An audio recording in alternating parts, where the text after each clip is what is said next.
اعوذ باللہ من الشیطان الرجیم بسم اللہ الرحمن الرحیم۔ اب جو آیت آپ سماعت کریں گے اس میں ارشاد ہے، اللہ سے آگے نہ بڑھو۔ اللہ سے آگے بڑھنے کے کیا معنی ہیں؟ در حقیقت بعض لوگ وہ تھے جنہوں نے رسول اللہ صلی اللہ علیہ وآلہ وسلم کی پسند کا خیال نہیں فرمایا، تو یہ ارشاد فرمایا کہ رسول اللہ کی پسند کا خیال نہ رکھنا اور یہ سمجھنا کہ نیکی کے معاملے میں ہم آگے نکل جائیں گے تو یہ اللہ تبارک و تعالیٰ کو پسند نہیں ہے، اور اس کو اللہ سے آگے بڑھنا قرار دیا۔ چنانچہ ارشاد ربانی ہے، یا ایہا الذین آمنوا لا تقدموا بین یدی اللہ ورسولہ واتقوا اللہ ان اللہ سمیع علیم۔ اے ایمان والو، اللہ اور اس کے رسول سے آگے نہ بڑھو اور اللہ سے ڈرو، بے شک اللہ خوب سننے والا، خوب جاننے والا ہے۔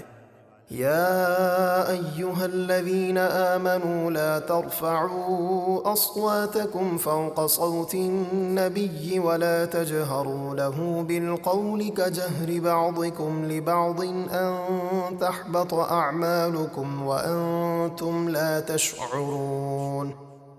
اے ایمان والو، اپنی آوازیں غیب بتانے والے نبی کی آواز پر اونچی نہ کرو اور ان کے حضور چلا کر بات نہ کرو جیسے آپس میں ایک دوسرے کے سامنے چلاتے ہو کہ کہیں تمہارے زندگی بھر کے اعمال ضائع نہ ہو جائیں اور تمہیں خبر نہ ہو۔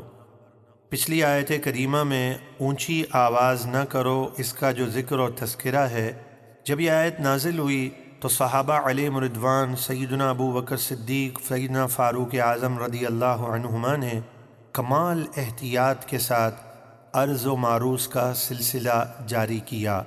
انتہائی ادب اور دھیمی آواز میں محبوب علیہ الصلاۃ والسلام کی موجودگی میں وہ گفتگو کرتے۔ چنانچہ اگلی آیت کریمہ میں ان عظیم ہستیوں کے اس عمل کی تعریف کی گئی۔ ان الذين يغضون اصواتهم عند رسول الله اولئك الذين امتحن الله قلوبهم للتقوى لهم مغفرة واجر عظيم۔ بے شک جو لوگ اللہ کے رسول کے پاس اپنی آوازیں پست رکھتے ہیں وہی ہیں جن کے دلوں کو اللہ نے پرہیزگاری کے لیے پرکھ لیا ہے، ان کے لیے بخشش اور بڑا ثواب ہے۔ دوپہر کے وقت کچھ لوگ محبوب علیہ الصلاۃ والسلام کی خدمت میں پہنچے۔ محبوب علیہ الصلاۃ والسلام آرام فرما تھے۔ انہوں نے انتظار نہ کیا اور باہر سے ہی آوازیں دینا شروع کر دیں۔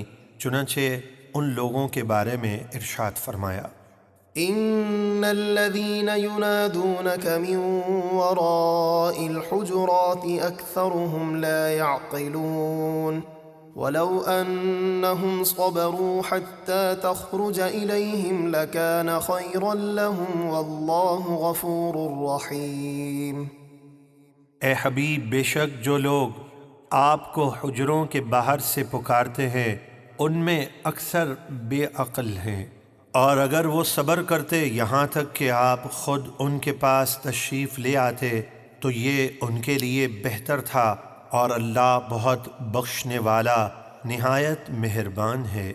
يا أيها الذين آمنوا إن جاءكم فاسق بنبأ فتبينوا أن تصيبوا قوما بجهالة فتصبحوا على ما فعلتم نادمين۔ اے ایمان والو، اگر کوئی فاسق تمہارے پاس کوئی خبر لائے تو تحقیق کر لو، کہیں ایسا نہ ہو کہ تم کسی قوم کو بے خبری میں تکلیف پہنچا دو، پھر تمہیں اپنے کیے پر شرمندہ ہونا پڑے۔ وَاعْلَمُوا أَنَّ فِيكُمْ رَسُولَ اللَّهِ لو يطيعكم في كثير من من الأمر لعنتم ولكن الله حبب إليكم الإيمان وزينه في قلوبكم وكره إليكم الكفر والفسوق والعصيان أولئك هم الراشدون۔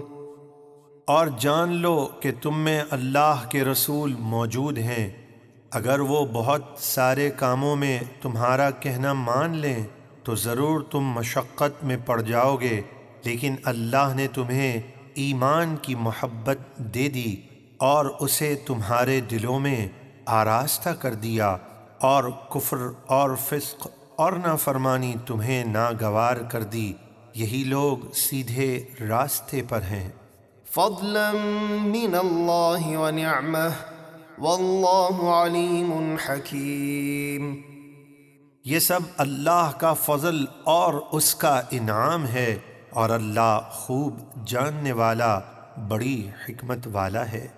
وَإِن طَائِفَتَانِ مِنَ الْمُؤْمِنِينَ اقْتَتَلُوا فَأَصْلِحُوا بَيْنَهُمَا فَإِن بَغَتْ إِحْدَاهُمَا عَلَى الْأُخْرَى فَقَاتِلُوا الَّتِي تَبْغِي حَتَّى تَفِيءَ إِلَى أَمْرِ اللَّهِ فَإِن فَاءَتْ فَأَصْلِحُوا بَيْنَهُمَا بِالْعَدْلِ وَأَقْسِطُوا إِنَّ اللَّهَ يُحِبُّ الْمُقْسِطِينَ۔